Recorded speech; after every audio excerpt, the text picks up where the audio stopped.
Avant de plonger dans cette histoire incroyable, pensez à vous abonner à la chaîne et à activer la cloche. Ici, chaque récit a quelque chose à dire, et vous ne voudrez pas en manquer un seul. Je n'aurais jamais pensé que ce jour arriverait, ce jour où ma propre fille, celle que j'ai bercée, guidée et soutenue toute sa vie, me regarderait comme un étranger et me traiterait de fardeau. Tout avait commencé comme un dîner familial ordinaire, dans cette grande salle à manger où chaque détail, de la nappe immaculée aux verres étincelants, respirait la perfection. Je me tenais là, vêtue de mon costume le plus sobre, le cœur serré par un mélange d'espoir et de peur. J'avais imaginé que ce dîner serait l'occasion de partager un moment chaleureux, peut-être même de rire comme autrefois. Mais dès que j'ai franchi la porte, j'ai senti un froid étrange, comme si l'air lui-même se refusait à m'accueillir. Ma fille, assise au centre, le visage fermé, m'a fixé avec des yeux où je n'ai plus reconnu l'enfant que j'avais tant aimé. Et soudain, la voix que j'avais connue depuis sa naissance, tremblante mais douce, s'est transformée en un cri acide, tranchant comme un couperet.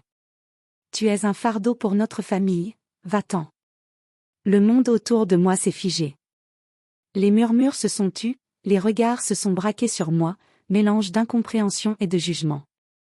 La douleur était plus profonde que n'importe quelle blessure physique, c'était une trahison, une humiliation que personne ne devrait connaître. Et pourtant, malgré ce coup terrible, une flamme s'est allumée en moi. Je ne pouvais pas laisser ces mots passer sans réagir. Je me suis levée, calmement, mes mains tremblantes mais mon esprit clair. Je savais que la vérité, celle que ma famille ignorait encore, devait éclater. J'ai serré contre moi l'enveloppe que je gardais depuis des semaines, un symbole silencieux de tout ce que j'avais fait pour eux, de tous les sacrifices que j'avais consentis, de tout l'amour que j'avais donné sans jamais rien demander en retour. Ce soir-là, rien ne serait plus comme avant. Je me suis levée lentement, le regard fixé sur ma fille. Son cri résonnait encore dans mes oreilles, brûlant comme un feu invisible. Autour de la table, le silence était lourd, presque suffocant. Son mari me regardait avec un sourire forcé, essayant de masquer son embarras, tandis que les autres convives détournaient les yeux, mal à l'aise. Mes mains tremblaient légèrement, mais je les ai calmées en serrant l'enveloppe contre ma poitrine. Tout ce que j'avais économisé, toute ma vie de sacrifice, tenait dans ce simple morceau de papier. C'était mon dernier recours, la vérité que je n'avais jamais eu besoin de révéler, jusqu'à aujourd'hui. Écoutez-moi, ai-je dit d'une voix basse mais ferme. Je vous ai donné tout ce que je pouvais. Tout ce que j'ai fait, je l'ai fait pour vous protéger, pour vous assurer un avenir que vous méritiez. Ma fille a éclaté de rire, un rire cruel, mais il s'est brisé en voyant que je ne fléchissais pas, protégée. Tu nous as seulement ralenti. Tu ne sers à rien ici. Je me suis approchée de la table, l'enveloppe maintenant bien visible. Tous les regards se sont tournés vers elle. Vous croyez que je ne compte pas, ai-je murmuré. Puis, d'une main tremblante mais décidée, je l'ai posée sur la nappe, juste devant ma fille. Ouvrez-la. Voyez ce que vous avez réellement ignoré. Elle a reculé instinctivement, confuse, puis a tendu la main, hésitante. Ses doigts ont effleuré le papier. Quand elle a enfin soulevé le rabat, le silence est devenu palpable. Je pouvais voir ses yeux s'écarquiller, son visage se figer sous le choc. Tout ce que j'avais gardé secret, mes économies, mes investissements, mes sacrifices, étaient là, noir sur blanc. Le murmure des invités s'est transformé en un mélange d'incrédulité et d'admiration. Son mari a baissé les yeux, incapable de soutenir le poids de la vérité. Et ma fille, pour la première fois depuis des années, est restée muette, incapable de parler, son arrogance balayée par la réalité. Je me suis assis doucement, laissant le silence parler pour moi.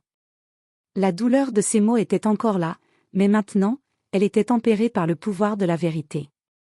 Je n'étais pas un fardeau. J'étais la personne qui avait construit, protégé et donné, et enfin, ils allaient comprendre. Mais au fond de moi, je savais que ce n'était que le début.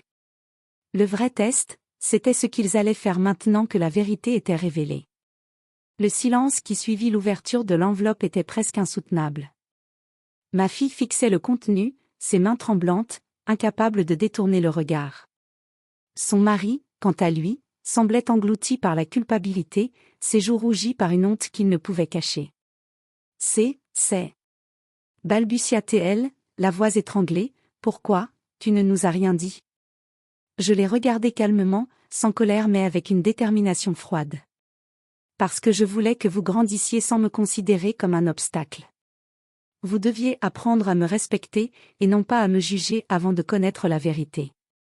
Les autres convives échangèrent des regards choqués. Certains murmuraient entre eux, d'autres restaient figés, incapables de comprendre toute l'ampleur de ce que je venais de révéler. Ma fille, cependant, ne pouvait pas accepter la situation. Ses traits se crispèrent, dans un mélange de colère et d'humiliation, elle me lança. Alors tout ce que je pensais, tout ce que j'ai dit, tu te moques de nous. Je secouai doucement la tête. Non, je ne me moque pas. Je vous montre simplement que la vérité a un prix et que le respect ne se réclame pas, il se mérite. Elle tourna la tête, incapable de me répondre, et j'aperçus une lueur de regret mêlée à la rage dans ses yeux. Son mari prit finalement la parole, la voix basse et tremblante. Peut-être avons-nous été injustes. Mais elle l'interrompit brusquement. Non. C'est elle qui nous a caché tout ça. Comment avons-nous pu être aussi aveugles? À ce moment précis, j'ai compris que la bataille ne se jouait pas contre moi, mais contre elle-même. Son orgueil et sa fierté étaient ses ennemis. Pourtant, malgré ses cris et sa colère, je sentais un changement subtil, l'incrédulité laissait place à la conscience, et la colère à la réflexion. Je me suis levée à nouveau, la voix douce mais ferme. Je ne suis pas ici pour recevoir votre pardon. Je suis ici pour que vous voyiez, que vous compreniez que tout ce que j'ai fait, je l'ai fait par amour. Et un jour, vous me remercierez de ne pas vous avoir humilié davantage par mes mots ou mes reproches. Un frisson parcourut la salle. Ma fille détourna les yeux, incapable de me répondre. Son mari la regarda avec inquiétude, réalisant que ce moment allait marquer un tournant dans leur vie. Et moi, je sentais pour la première fois depuis des années que mon silence, ma patience et mes sacrifices commençaient à porter leurs fruits. Mais je savais aussi que la route vers le respect et la réconciliation serait longue. Cette soirée n'était qu'un premier pas, et les épreuves à venir allaient être encore plus difficiles. Le lendemain matin, le dîner semblait encore flotter dans l'air, comme un spectre qu'aucun d'entre nous ne pouvait ignorer. Les visages étaient fermés, les gestes prudents, et le silence pesait plus que jamais. Ma fille, qui la veille m'avait crié dessus avec une rage déchirante, évitait désormais mon regard. Elle marchait comme si chaque pas la poussait un peu plus vers la culpabilité. Je savais que ce n'était pas encore le moment de parler. La vérité, comme une graine, devait germer dans son esprit. Mais le destin, semble-t-il, avait décidé de hâter les choses. Ce matin-là, elle reçut un appel. Son mari, inquiet et gêné, avait oublié de régler un paiement important lié à leur maison. Une erreur minime, pensais-je, mais suffisante pour montrer combien elle dépendait de ce que j'avais fait pour eux sans jamais le reconnaître. La panique monta dans ses yeux. Elle comprit soudain ce que signifie réellement être soutenue par quelqu'un qui veille silencieusement. Je l'ai observée, de l'autre côté de la pièce, tandis qu'elle raccrochait, le visage pâle, tremblant légèrement. Pour la première fois depuis des années, elle se retourna vers moi et murmura. « Maman, je crois que je t'ai jugée à tort. » Ces mots étaient hésitants, maladroits, mais je pouvais sentir la sincérité derrière sa voix. Je m'approchai lentement, la laissant digérer ses émotions, et posai ma main sur la sienne. « Ce n'est pas la colère ou la honte qui importe maintenant, dis-je doucement, mais ce que tu vas faire de cette vérité. » Elle baissa la tête, ses yeux brillants de larmes retenues. Je me suis comportée comme une égoïste, je n'ai jamais compris. À ce moment précis, son mari entra dans la pièce, le visage marqué par la culpabilité. « Nous avons été aveugles. » dit-il. « Tout ce que tu as fait, nous ne l'avons jamais apprécié à sa juste valeur. » Je sentis une étrange chaleur m'envahir. Ce n'était pas encore la réconciliation, mais c'était le premier pas. Les murs de méfiance et de ressentiment commençaient à se fissurer. Puis, dans un geste inattendu, ma fille s'agenouilla légèrement devant moi, comme si elle cherchait à corriger le passé d'un simple geste. « Maman, je suis désolée. Vraiment. Je ne savais pas, je ne voyais pas. » Je la regardai, émue mais ferme.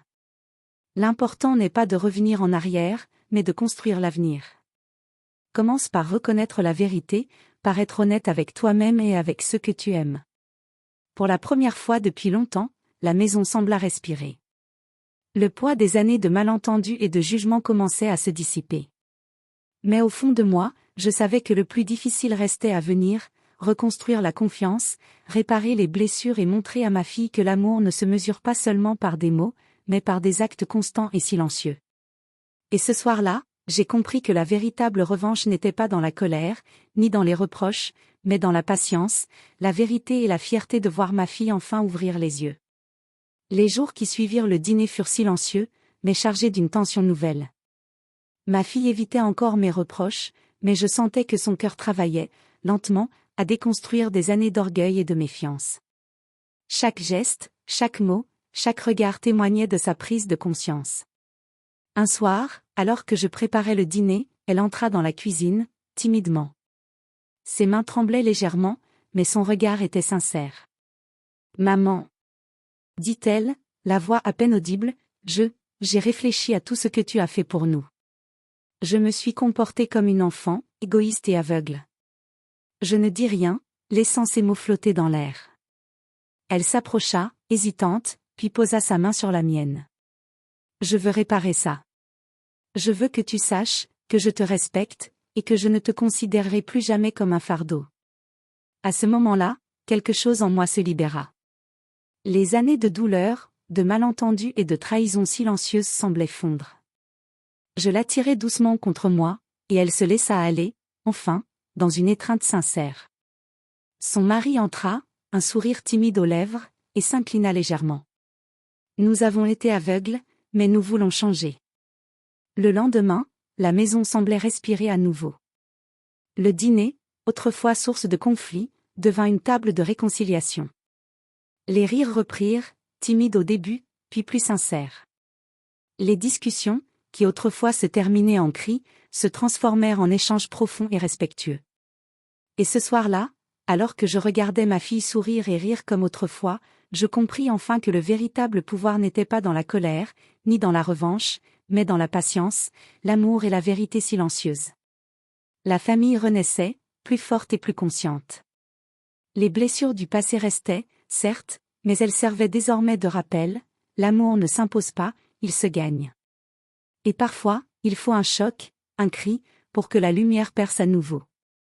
Je m'assis près de la table, le cœur léger, sachant que la paix retrouvée ne serait jamais acquise sans effort, mais qu'aujourd'hui, enfin, nous avions franchi le premier pas vers une véritable réconciliation.